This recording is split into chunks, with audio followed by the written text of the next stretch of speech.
What it do, what it do, what it do? It's your boy, Silly Cell, and we back in here. Let's get back to it, man. I see y'all on that Triple D business.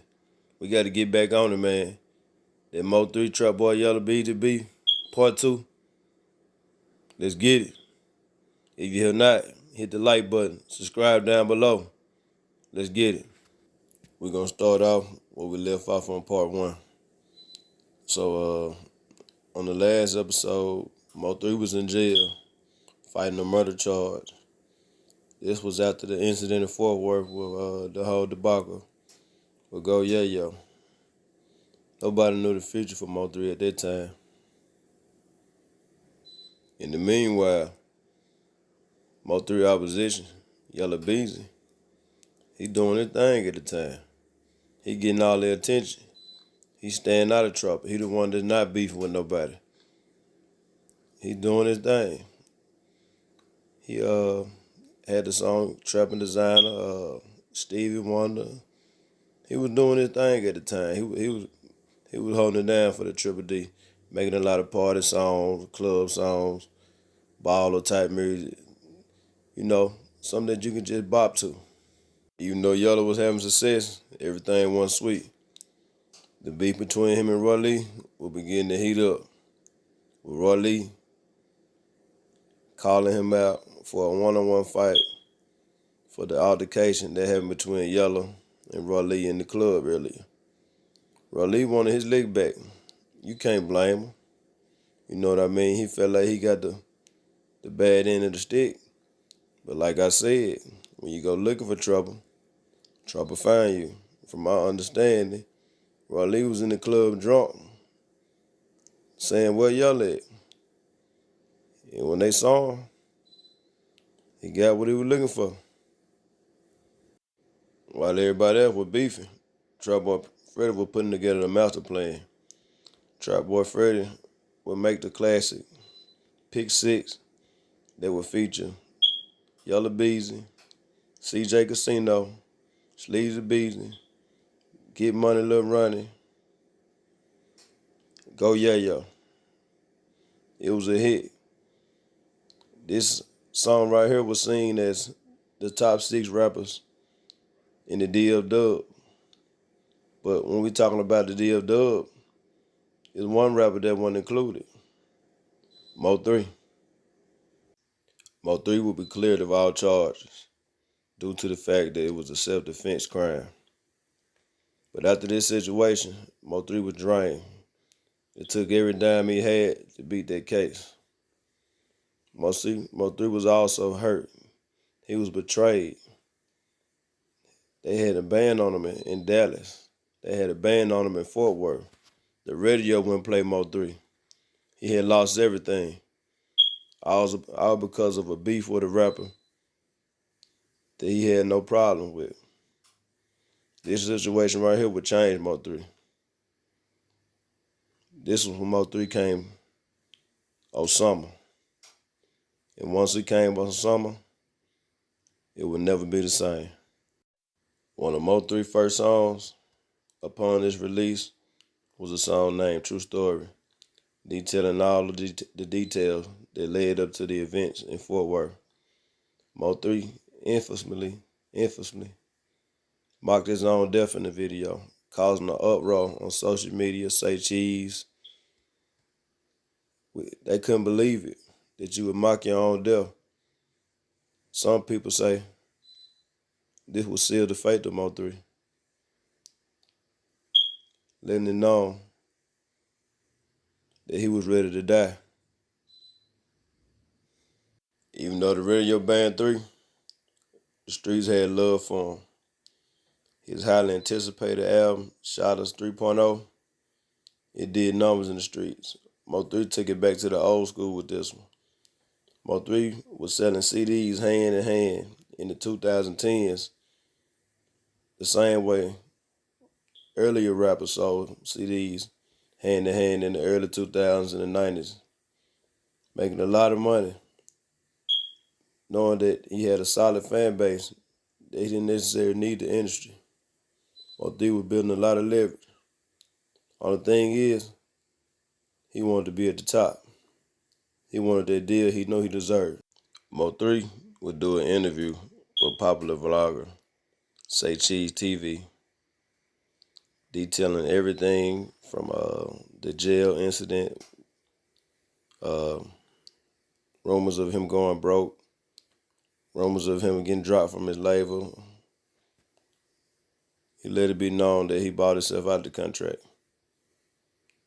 Mo3 also was asked a question by Sean Cotton about the song Pick Six.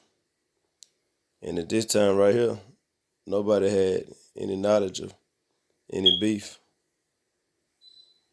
But the way Mo3 laughed, you knew it was something. Mo3's response about the Pick Six song was sent social media into an uproar, eventually getting over to Trap Boy Freddy. Trap Boy Freddy having the clout he had, Sean Cotton had to immediately bring him in to explain his side of the story. And when Trap Boy was on there, he explained him reaching out to Mo3 while he was in jail, but Mo3's manager at the time declining the offer. Freddy would go on to explain that there was no real beef between him and Mo3, but he did admit that they hadn't talked to him a few months since Mo3 had been out, due to the fact that he reached out to him and his manager Rainwater told him that they didn't need anything from him. He also said it was no real beef, and all Mo3 had to do is say it wasn't no beef, and everything could be squashed. But we know that didn't happen. Immediately after this event, rumors began to spark of an altercation between Mo3 and Trap Boy Freddy at the CME headquarters on Sainer. While that situation was going on, Yella Beezy, on the other hand, he was blowing up. Yella Beezy would drop the biggest song of his career, That's On Me, reaching over 100 million views on YouTube, immediately putting Yella Beezy in the spotlight, giving him the title of putting Triple D on the map. Yella would also team up with Atlanta artist Lil Baby on the hit I'm Up One.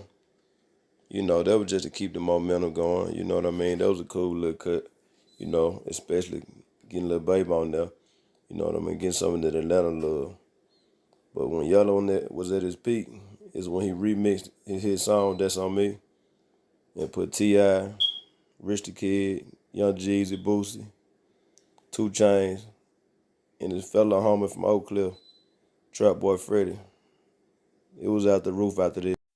The song would go on to peak at number 3 on the hip-hop charts, making the song certified gold, bringing the plaque back to the Triple D.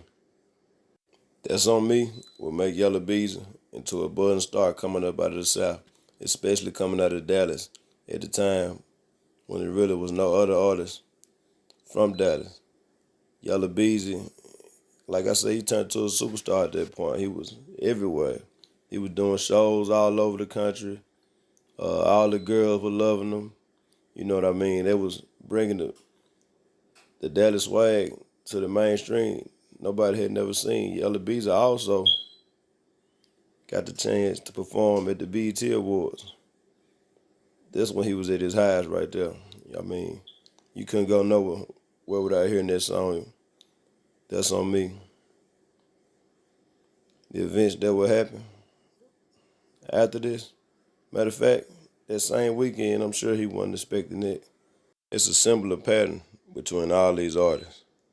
It seemed like every time they had some success, drama right around the corner. While Yella Beezy blowing up, Raleigh, he doing his thing too. He making noise on the internet, but at the same time, he letting it be known he want his lick back. He went on to call Yella Beezy out to a one-on-one fight. I think he said he had 8,000. Yella Beezy, you put your 8,000 up. Let's get some neutral guys. Let's box it out for charity. Raleigh wanted to fight. I kind of wish Raleigh would have just left it alone, man. You know what I mean? I feel like eventually it would have died on down, man. You know what I mean? You win some, you lose some. Or you catch them when you see them, man. You ain't just got to keep putting that energy out there like you just looking for them or whatever. But whatever. But Riley, he wouldn't let it go. Riley wanted his lick back. And he was going to do whatever it took. Details will begin to emerge about what really happened that day. Trap Boy Freddy and Mo3 met up at Trap Boy Freddy's store.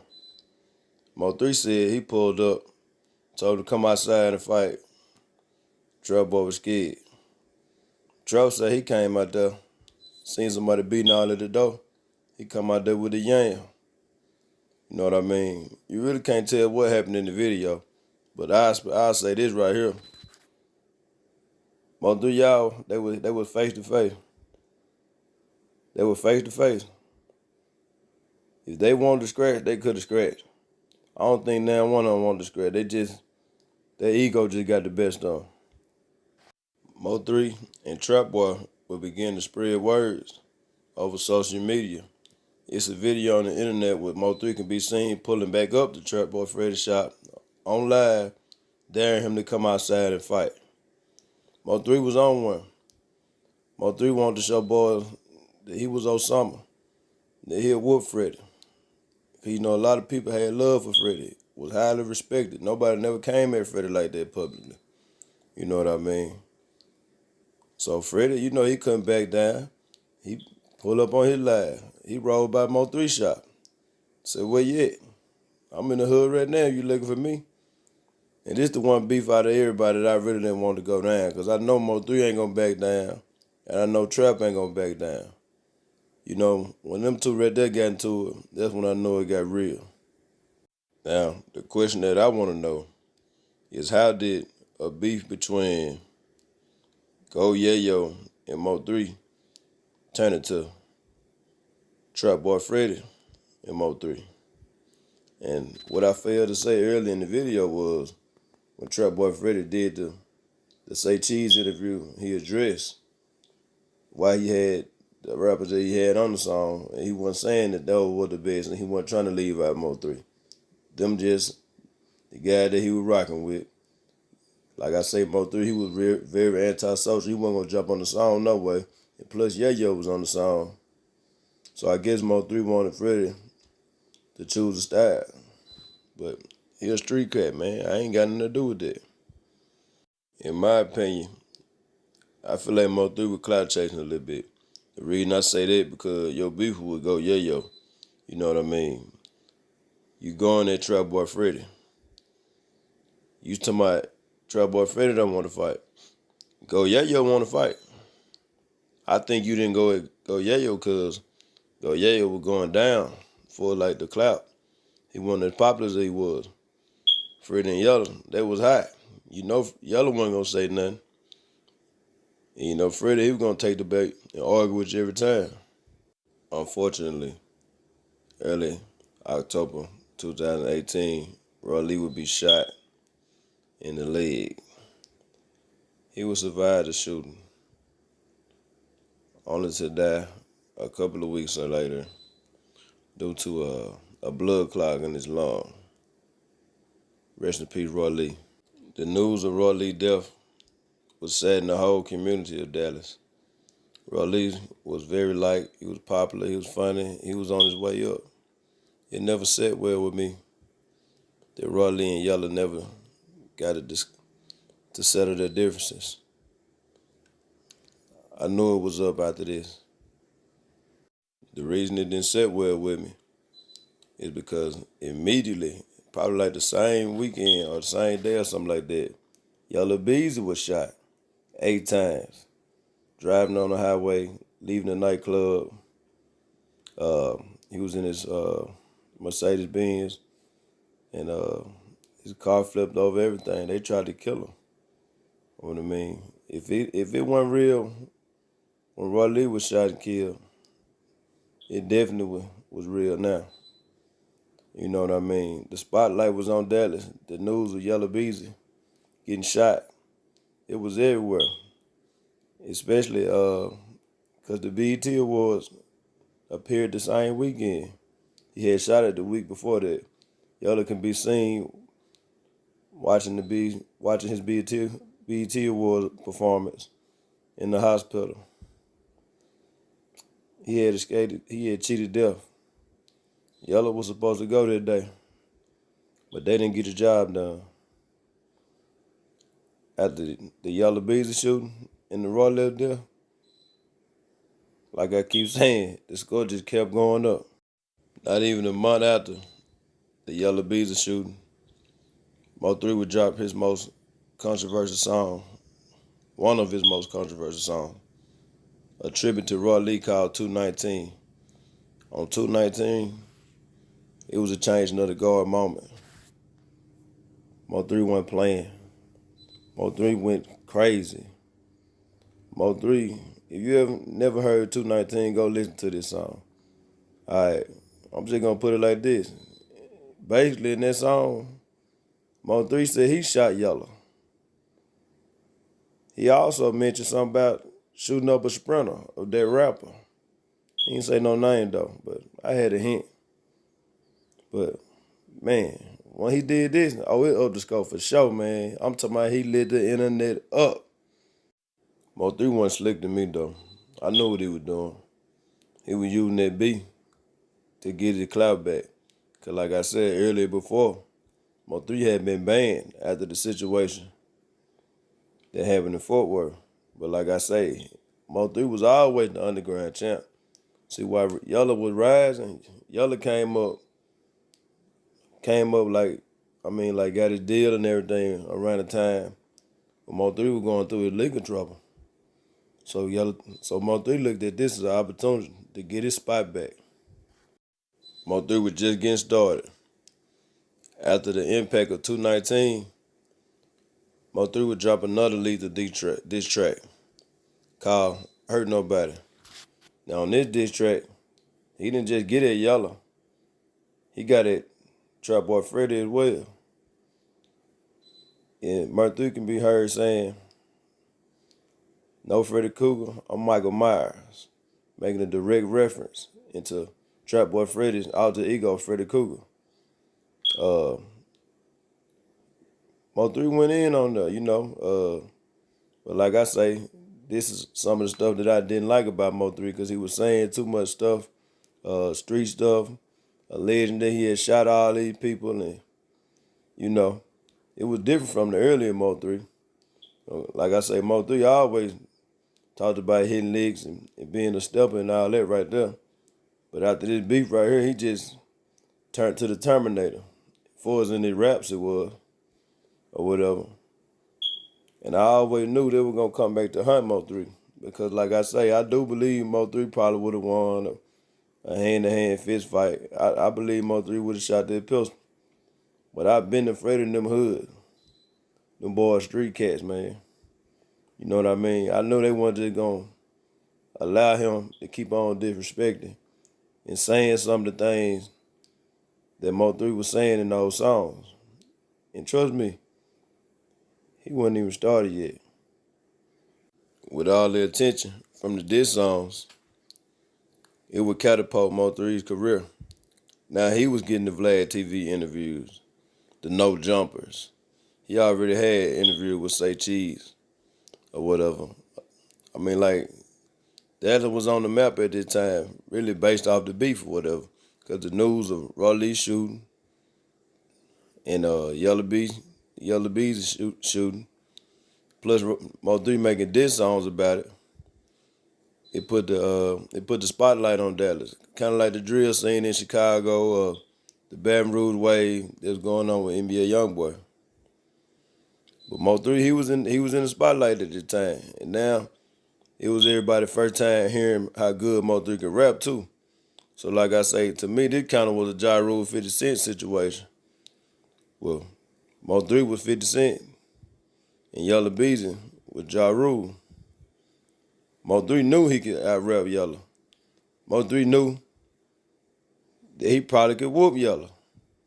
So he went all the way with it. In the midst of all this dissing and shooting, some idiot thought it would be a good idea to put those three together for a concert.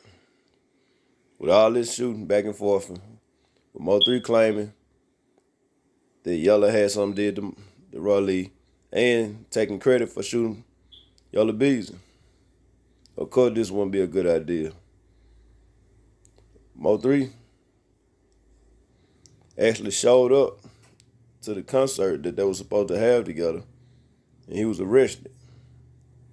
But prior to this arresting, Yella Beezy and Trap Boy let it be known that it wasn't nothing friendly going on with Mo3, and they weren't performing nowhere with Mo3. Now, Mo3 said they called the police on him.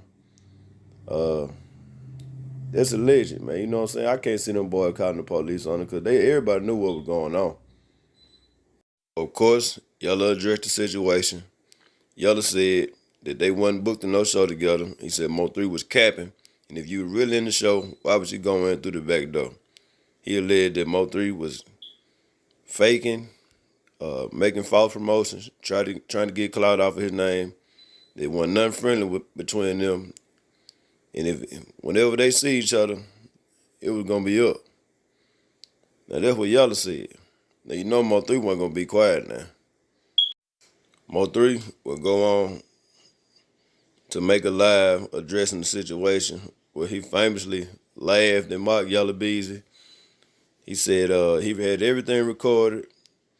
He said when he got down to the venue to do the concert, the police immediately approached him about warrants. Mo3 said he didn't have any warrants.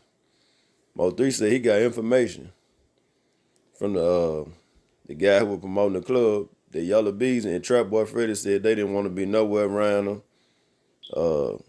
I guess Mo3 wanted them to keep it in the streets, but I don't see how can you keep something in the streets when you're getting on the internet talking about you shot somebody and they shot your homeboy and what you would do to him and all this and that. So that's why I kind of can't believe Mo3. I can believe the promoter did the messy thing of putting them together or whatever, but I never thought that concert was gonna go through because, like I say, Yella and Trap let it be known, man. We ain't fooling with that dude, man. It's up when we see Mo3. You know what I mean? And Mo3, he just wanted it. He wanted so much. He wanted so badly to show everybody that he was the real deal, and these guys soft. You know what I mean? But that situation right there, that was just gasoline to the fire. Now, while all this going on, Mo3 going on this campaign, dissing Yella. Yella will head back to the studio to drop another banger.